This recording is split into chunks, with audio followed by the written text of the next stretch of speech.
नमस्कार मित्रमैत्रिणींनो, तारा जाधवच्या यूट्यूबवरती तुमचं स्वागत आहे। मी आज तुम्हाला पनीर मटरची रेसिपी दाखवणार आहे। आपल्याला आता ना मसाला बनवायचा आहे। त्यासाठी आपण बघा कांदा घेतलाय, टोमॅटो घेतलाय, सुकं खोबरं घेतलंय आणि लसूण घेतलंय आणि खडा गरम मसाला घेतलाय। आम्ही ओला नारळ नाही वापरत, आम्ही प्रत्येक ह्याच्यामध्ये सुका नारळच वापरतो। त्यामुळे सुका खोबरंच घेतले। याला जरा तेलामध्ये हे करू द्यायचं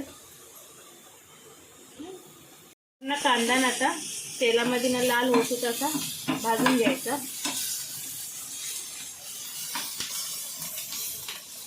आपला लाल झालेला आहे कांदा, तेलामध्ये चांगला भाजून घेतलाय। मी आता टोमॅटो टाकलाय, टोमॅटो पण जरा हे होऊ द्यायचं, भाजू द्यायचं। नंतर मग आपल्याला सुकं खोबरं टाकायचं। टोमॅटो आणि कांदा पूर्ण भाजून झालेला आहे, आपल्याला सुकं खोबरं घालायचं आहे।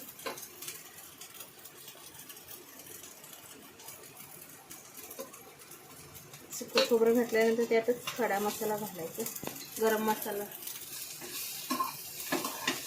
धन आहे, दालचिनी आहे, लवंग आहे आणि काळी मिरी आहे।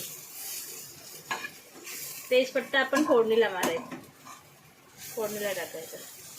थोडंसं जिरं टाकायचं,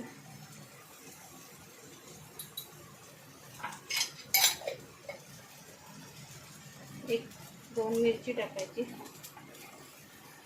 थोडंसं लसूण टाकायचं।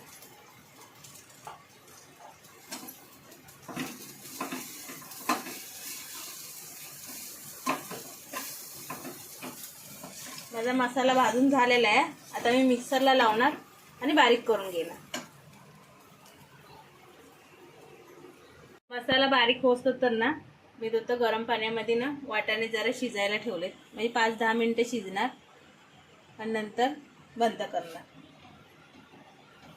आपले आता ना वाटप भाजून झालेलं आहे, मिक्सरला लावून झालेलं आहे। मी आता फोडणी मारते। तो वाटाणे पण माझे जरा शिजून झालेले आहे। तेजपत्ता टाकला मी, नंतर कढीपत्ता टाकला, थोडेसे जिरं टाकले,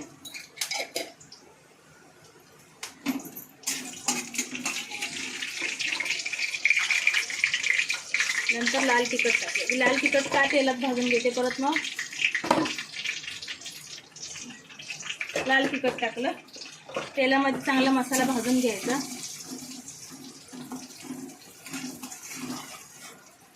नंतर मी वाटप केलेलं ना ते टाकते आता।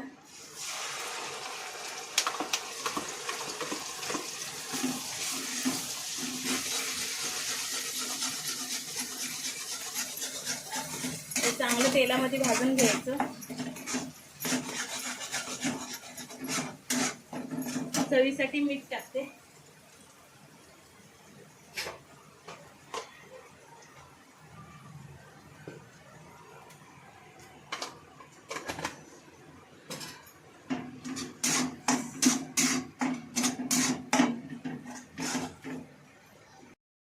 आपला मसाला ना आता बघा तेलामध्ये भाजून झालेला आहे। आपण मका अशी वाटाणे उकळून घेतलेले, त्याला मी वाटाणे टाकते।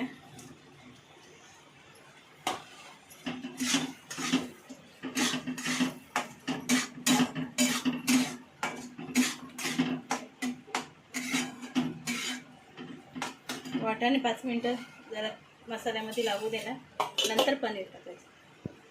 पण वाटाणे टाकून ना मसाल्यामध्ये पूर्ण हलवून घेतलेले आहेत। वाटाणे आपले पहिले शिजलेले आहेत। आपल्याला आता पनीर टाकायचं। हे बघा मी 200 ग्राम ना पनीर घेतलेलं आहे, ते मी आता ह्याच्यामध्ये मिक्स करणार। कढईमध्ये पनीर टाकलेलं आहे, ते मिक्स करून घ्यायचं।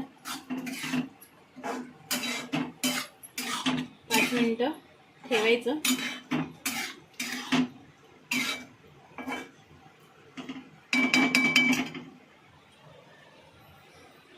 भाजी आपली तयार झालेली आहे, 5-10 मिनिटं झालेली आहे। मी आता बंद करते। आता हिला ना एका बाउलमध्ये काढणार।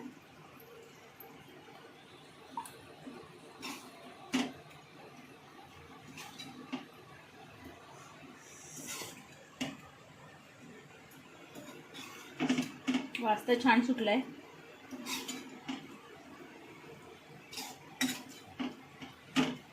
ही बघा पनीरची भाजी आपली तयार झालेली आहे. तुम्ही पण एकदा ही रेसिपी वापरून ना तुम्ही भाजी बनवून बघा, खाऊन बघा, नंतर मला कमेंट करून सांगा.